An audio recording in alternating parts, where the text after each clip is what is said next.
¿Qué es la geotecnia y para qué sirve?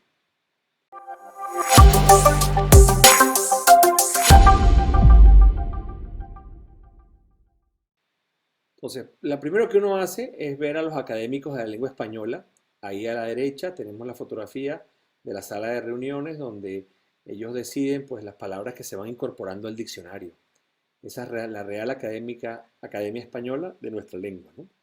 Entonces, cuando uno busca en RAE, lo primero que encuentra de la palabra geotecnia es la definición de geo y técnico. O sea que el origen de la palabra es geo y técnica.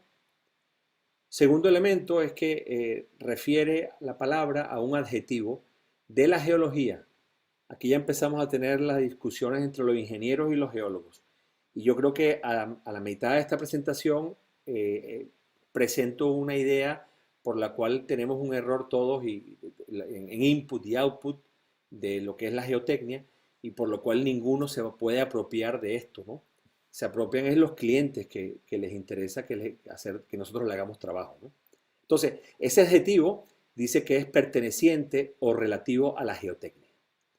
La tercera definición ya es, fíjese, define a la geotecnia como una palabra femenina, igual que los huracanes, y va más allá y dice que son aplicación de principios de ingeniería a la ejecución de obras públicas. Aquí está la primera objeción que yo tengo, ¿no? La geotecnia no solamente se aplica a la obra pública, se aplica a cualquier tipo de obra. Y después continúa diciendo que en función de las características de los materiales de la corteza terrestre. Claro, aquí esta definición es una definición académica de la lengua, pero como ven es bastante confusa e incompleta. Entonces le adjudica a los geólogos la palabra geotecnia, además no hace mención de las condiciones de frontera y todas las otras cosas que son necesarias mirar a la geotecnia como un conjunto. Y el objetivo de esta presentación es tratar de mirar todo esto de una forma conjunto, ¿no? Entonces, vamos a hablar un poquito de la definición de geotecnia, un poquito más oficial, ¿no? Entonces, alguien dice que es una de las ramas más relevantes de la ingeniería civil. Obviamente, ¿no? Todas las obras que necesitan construirse están en el terreno. Entonces, las obras de ingeniería civil, y aquí los ingenieros civiles nos estamos vengando de la RAE y estamos apropiándonos de la palabra, ¿no? Seguimos más adelante y decimos que literalmente todas las estructuras están soportadas por suelos o rocas, excepto las que vuelan, flotan o las que se caen. Aquí se dan cuenta, esta es una definición del profesor Richard L. Handy, que tiene un libro muy interesante y por cierto ha inventado algunos aparatos para medir resistencia in situ, el K-0, por ejemplo, que es un parámetro muy interesante para hacer análisis geotécnico. Él tiene un dispositivo para medirlo. Aquí vemos que todas las estructuras tienen que ver con la ingeniería del terreno. De aquí la importancia de la geotecnia, ¿no? Que muchísimas veces, como todas las cosas que son importantes, se olvidan, ¿no? La idea de acostarse muy temprano, de ser disciplinado, de comer vegetales, pues aquí pasa algo parecido, ¿no? La gente mira la estructura, la gente mira la funcionalidad, la arquitectura, pero muchas veces nos olvidamos de la geotecnia, que es la que puede generar pues, unas condiciones complicadas a las obras si no se toma en cuenta. Seguimos adelante entonces con esta definición y vamos a ir profundizando un poquito más, ¿no? Está claro que nuestra especie vive pegada a la tierra. En principio, cualquier cosa que se haya construido o haya sido creada necesariamente parte de la tierra o al menos ha interactuado con ella, ¿no? Por ejemplo, si producimos algún producto a través de los gases, ¿no? En alguna forma ha estado en contacto con la tierra, ¿no? Y con los seres vivos. Entonces, aquí vemos que la aplicación de la geotecnia pues, es muchísimo más amplia de lo que nosotros podemos pensar, ¿no? O sea, estamos ahí metidos. Entonces, ¿qué hace un ingeniero geotécnico, ¿no? Para ponerlo de una forma sencilla.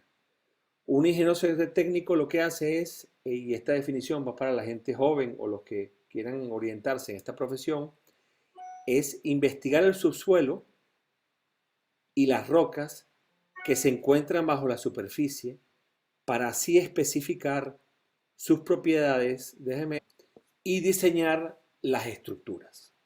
Eso es específicamente en 3 líneas lo que hace un geotécnico o un ingeniero geotécnico. Vamos a profundizar entonces un poquito más en ese término. Y aquí viene como la definición más oficial.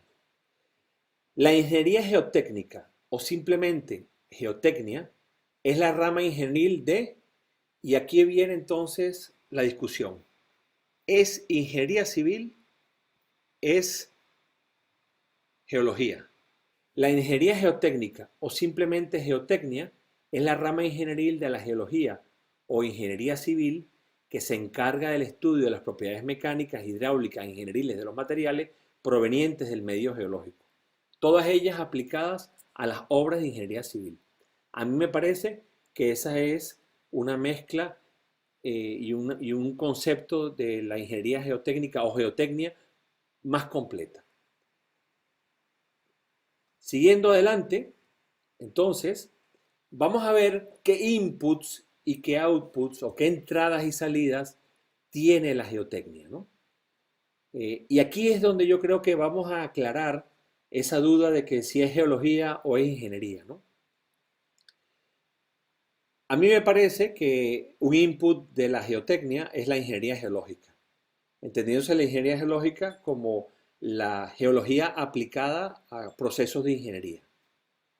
Otro input que es fundamental es entender el comportamiento del terreno.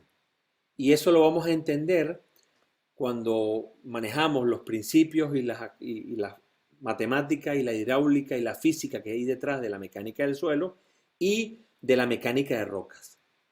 La mecánica de rocas y de suelo son cosas bastante distintas, aunque muchas veces las miramos de una perspectiva similar. Las rocas yo creo que son muchísimo más complejas que los suelos, ¿no? Y tienes que usar otras herramientas, ¿no? Pero fíjense, la ingeniería geológica nos da un input para comprender el comportamiento del terreno y la matemática, la física, e inclusive la química de los suelos y de las rocas, metiendo la geometría, etcétera, etcétera, es la que nos da los inputs para esta profesión nuestra, ¿no? Entonces, los outputs van directamente a las obras civiles, a la ingeniería civil. Entonces, de aquí viene la confusión, ¿no? No es ni ingeniería geológica, no es ingeniería civil, es geotecnia, es un elemento distintivo, único. También se aplica a la ingeniería de obras subterráneas. No se menciona mucho, pero últimamente hay muchísimos trabajos de cómo hacer para disponer residuos, por ejemplo, radioactivos o residuos tóxicos en minas de sal antigua. Entonces ahí tú ves cómo se busca aplicar todos estos principios para resolver un problema y básicamente problemas de ingeniería ambiental. Inclusive dentro de la geotecnia hay una rama que se llama la geotecnia medioambiental, que es la que mira, por ejemplo, el flujo de los contaminantes, la degradación, la contaminación en el suelo, los transportes en el agua, las densidades de las cosas que se transmiten. Entonces, aquí es donde yo creo que está la respuesta a esa pregunta y a esa pelea que tenemos, ¿no? Nosotros pusimos esta presentación en Facebook y mucha gente criticó, yo puse geología de una forma provocadora y la gente pues reaccionó, dijo que no, que era ingeniería civil. Pues aquí yo creo que tenemos una respuesta y un mecanismo para que no nos peleemos, sino que unamos las dos cosas para poder trabajar. A mí me parece que si una buena geotecnia no tiene un geólogo bueno al lado, no va a dar un buen resultado independientemente de los modelos o la matemática. Y eso lo voy a explicar ahora en la próxima lámina. La forma de estudiar la geotecnia, hay unas reflexiones personales del profesor John Burland. Bueno, ese concepto, en mi humilde opinión, es quizá el concepto más interesante para poder complementar y estudiar la geotecnia y avanzarla de aquí en adelante. Este es un concepto que lo generó el profesor John Burland, que tienen ahí en la fotografía. Este profesor es de la Universidad de Londres, el Imperial College. Esto lo escribió en el año 1987, cuando dejó de trabajar como un profesional en la práctica y se puso a trabajar 100% académico. Entonces, antes de empezar a trabajar, él hace una reflexión de todas las cosas que había aprendido antes, de toda su investigación en la Universidad de Cambridge, de todo su trabajo en el BRE, donde estudió una cantidad de problemas muy, muy interesantes. Entonces, el profesor John Burland desarrolla este concepto que es muy sencillo, pero a la vez es un concepto que tiene muchísima información ahí metido, ¿no? El concepto que él desarrolla tiene tres elementos principales. El primero es el perfil geotécnico, que es el elemento que está en la parte superior. Después tiene el comportamiento del terreno, que está a la mano izquierda. Y después tiene el modelo que hace que todas esas cosas estén en equilibrio y funcionen. Ahora lo vamos a ver con un poco más de profundidad para explicarles un poquito más ese concepto, ¿no? Yo creo que es un concepto además sumamente importante. Antes de seguir adelante con el triángulo, yo quisiera hacer unas reflexiones de las limitaciones que tenemos nosotros cuando aplicamos estas cosas de la geotecnia y cuando queremos enseñarle a alguien. Yo muchas veces he tenido que trabajar con ingenieros más jóvenes que yo y me ha tocado pues tratar de explicarle algunos conceptos y esos conceptos, con estos 5 puntos que voy a decir ahora, es una forma de englobarlo y dejarlo muy bien explicado, ¿no? El primer elemento que hay que pensar es que el suelo está compuesto de partículas. No importa cómo nosotros lo querramos poner en forma matemática, de formas continuas, con ecuaciones diferenciales que después resolvemos con elementos finitos, realmente el suelo está compuesto por pedazos de cosas. Y es práctico darle un valor de continuo para poderlo analizar, pero nunca debemos olvidar que está compuesto por partículas. Y ese fenómeno es el que va a dominar muchas veces el comportamiento, ¿no? Bloques de rocas, por ejemplo, son partículas rígidas que están ligadas de alguna forma para funcionar bajo un comportamiento. Y si dependiendo de cómo sea su geometría, pueden ser más estables o menos estables. Los suelos están compuestos de partículas de arenas silíceas, dan un ángulo de rozamiento muchísimo más alto que otro tipo de arenas. Entonces, ahí es donde está una respuesta a muchas de las preguntas que nos podemos hacer. El siguiente punto que yo creo que es muy importante y que sale también del triángulo de la geotecnia son las relaciones entre las tensiones y las deformaciones, ¿no? Nosotros idealizamos los sólidos, eso no está mal porque nos ayuda a comprenderlos, pero la relación entre la tensión y la deformación de los suelos son altamente no lineales. Uno de estos días también estamos preparando una pequeña presentación para mostrar lo que pasa en los terrenos o en los suelos, en este caso, cuando tienes pequeñas deformaciones que tienen un comportamiento muy rígido. Eso es sumamente importante a la hora de estimar la deformación global de estructuras que estamos modificando o excavando, ¿no? Y cómo los modelos tenemos que ajustarlos a esas realidades. Cómo se relaciona esa tensión y esa deformación para que nos dé respuestas que podamos utilizar. Entonces, es una forma de idealizar, de mirar las cosas como un continuo, pero sí útil, pero sin olvidar que el terreno está compuesto por partículas y que ellas son las que van a regir el comportamiento. Y muchos de estos comportamientos aparecen ahí, ¿no?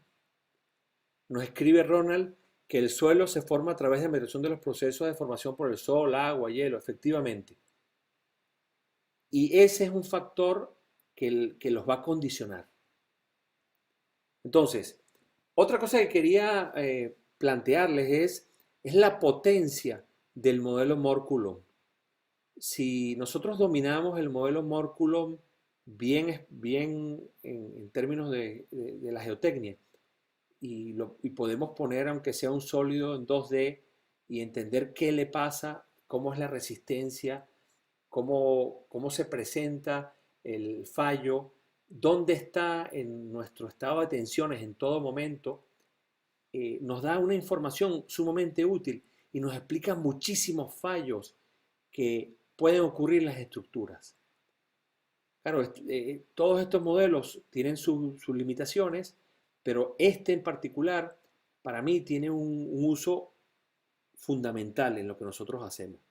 O sea, la línea de falla, donde está marcado el factor de seguridad, eso, adaptarlo a nuestra práctica día a día es muy importante. Si sabemos en qué nivel de tensiones estamos y sabemos la ley de los esfuerzos efectivos en todo momento. La otra idealización que se arroja del triángulo ese de la geotecnia que el profesor Burland es la posición del sólido poroso ideal. ¿Sabes? Es muy difícil, imagínate, estudiar un suelo como un volumen agregado de partículas mezcladas de arcilla, de arena y de limo y de cosas que están ahí, ¿no? Imagínate la permeabilidad, ¿no? Cómo es el paso del agua a través de eso. Entonces, esa idealización del sólido poroso ideal para un momento inicial es sumamente útil y nos puede ayudar a comprender muchísimos fenómenos de flujo. Y esos sólidos porosos ideales, cuando están sometidos a tensiones, se deforman y esas propiedades van cambiando. Entonces, aquí podemos, y aquí es donde tenemos una potencial tremendo para desarrollar modelos que estudien ese suelo compuesto por partículas a través de matemáticas. El otro elemento que yo creo que es muy útil, que muchas veces olvidamos, ¿no? Es la teoría de elasticidad, ¿no? En los cursos de posgrado quizá no, pero en los cursos de mecánica del suelo de universidad, pues pocas veces se menciona la teoría de elasticidad para el comportamiento de los suelos, ¿no? Y yo creo que es interesantísimo mirar, por ejemplo, un ensayo triaxial en términos de la teoría de elasticidad para entender, cuando usemos estos parámetros, los, los números gruesos que están operando ahí. Obviamente hay no olvidarse de lo que hemos hablado en los puntos anteriores, pero es una herramienta muy poderosa. Sí, señor. El módulo de Young, como dice Javier, pocas veces te lo mencionan cuando tú haces un ensayo triaxial. Esas cosas hay que calculárselas porque ese módulo es la fase que se nos olvida, nosotros los ingenieros calculamos cuando calculamos resistencia. Hay que vincular las tensiones a las deformaciones, porque muchísimas veces en las estructuras no fallan por capacidad portante, sino porque su deformación excede al nivel de servicio de la edificación. O sea, es muy difícil ver, por ejemplo, una zapata que colapse brutalmente, como aparece en un experimento en el laboratorio. Pero si esa deformación pasa de un nivel, ahí es donde empezamos a tener problemas. Entonces, la teoría de elasticidad, por números gruesos, tú la podrías aplicar tranquilamente en los problemas sencillos de mecánica del suelo, siempre y cuando estés trabajando con un factor de seguridad alto. Vamos a hablar de tres. Si yo tengo una estructura que tiene un factor de seguridad de las tensiones por encima de 3, yo puedo usar teoría de elasticidad de una forma práctica para determinar deformaciones. Fíjese qué útil, ¿no? Y medimos cuáles son o sea, estimamos esas deformaciones y vemos si somos capaces de que esa estructura soporte lo que le está esperando. El próximo paso que yo creo que también es muy importante, que es adolece o no adolece, es un resultado del triángulo de la geotecnia del profesor Burland, es introducir dentro de nuestra operación, por ejemplo, los resultados empíricos, como la fórmula esta de Jackie, que K sub 0 es 1 menos seno de phi. Ahí disculpen, como el tipo de letra es rara, el phi no se lo puse, ¿no? Y esto es una demostración empírica que es sumamente útil. Tú, esta formulita, pues sabes el ángulo de rozamiento del material, el K sub 0 que tú vas a tener, si es una arcilla normalmente consolidada o un suelo normalmente consolidado, va a ser esa. Para suelos sobreconsolidados hay otras, ¿eh? Pero esta es sumamente útil para arrancar. Y la otra cosa, que es yo creo que lo más importante de todo esto, es entender bien cómo es ese perfil del terreno, los procesos que han ocurrido ahí desde el punto de vista de los materiales y cómo funciona y cómo está distribuido eso. Entonces, todas estas ideas, junto con el triángulo de Burland, vamos a verlo de la siguiente forma. Vamos ahora a explorar este triángulo de la geotecnia con más profundidad. Hablamos del perfil geotécnico, que es el último punto que presentamos en la lámina anterior. Hablamos del comportamiento de ese terreno y cómo condiciona nuestra obra geotécnica eso. Y vamos a hablar de la mecánica aplicada, que son nuestras ideas, nuestros modelos, lo que hemos demostrado en laboratorio, las fórmulas que tenemos de teoría, y todos ellos están relacionados unos con otros. El perfil está relacionado con el comportamiento porque Obviamente, si yo tengo un perfil de una geometría distinta, pues el comportamiento va a ser distinto. Si yo tengo un perfil distinto, la mecánica que yo voy a aplicar o las ecuaciones o los valores que voy a meter ahí no son los mismos. Entonces, ¿cómo vamos a avanzar para poder darle a este triángulo una solución y tener nosotros una herramienta en la cual cuando estemos perdidos en un problema de geotecnia lo podamos mirar de una forma muy sencilla? Primero que nada, el perfil hay que investigarlo a través de la investigación geotécnica. Eso es todo lo que podemos hablar, ¿no? De geofísica hasta leerse los papers de trabajos anteriores. Después, el comportamiento, ¿cómo lo estimamos? Lo estimamos con ensayos de laboratorio, ensayos in situ, con mediciones de campo. En la presentación pasada vimos el método de observación, ¿no?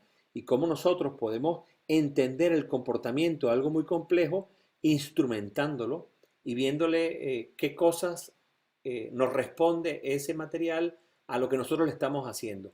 Y en base a eso tomar decisiones, ¿no? E igualmente, aquí tenemos la mecánica aplicada, donde aplicamos los modelos, las idealizaciones, el sólido poroso perfecto ese que estamos analizando, los elementos finitos y lo que tú quieras, y todo ello aderezado con empiricismo, el conocimiento que se adquiere a través de la experiencia de campo, y esa experiencia bien adquirida, bien documentada, bien estudiada, nos permite tener una respuesta a un problema geotécnico.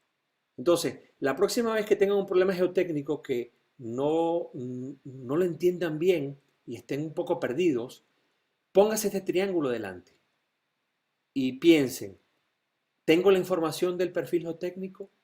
¿La investigación geotécnica es suficiente para tener la cantidad de información que me hace falta para resolver el problema? Muchas veces no lo es. Bueno, tenemos el método observacional, ¿no? Que vimos la presentación pasada.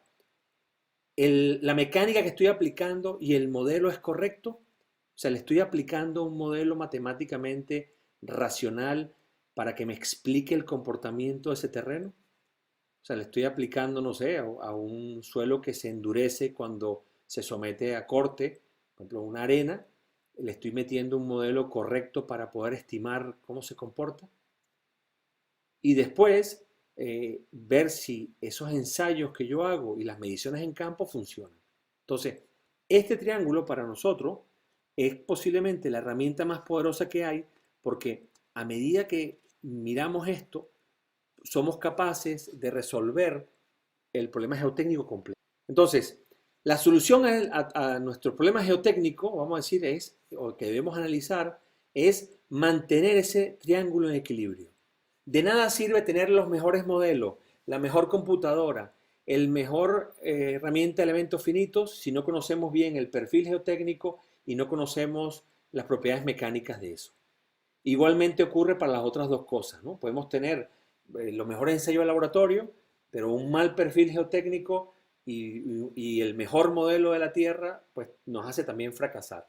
Entonces, el secreto y el motivo de esta presentación, ¿no? Es explicar lo que es geotecnia, explicar cómo debemos avanzar y además pensar que si mantenemos el triángulo en equilibrio, realmente vamos a tener una buena solución a todos los problemas geotécnicos. Y hasta muy pronto, amigos.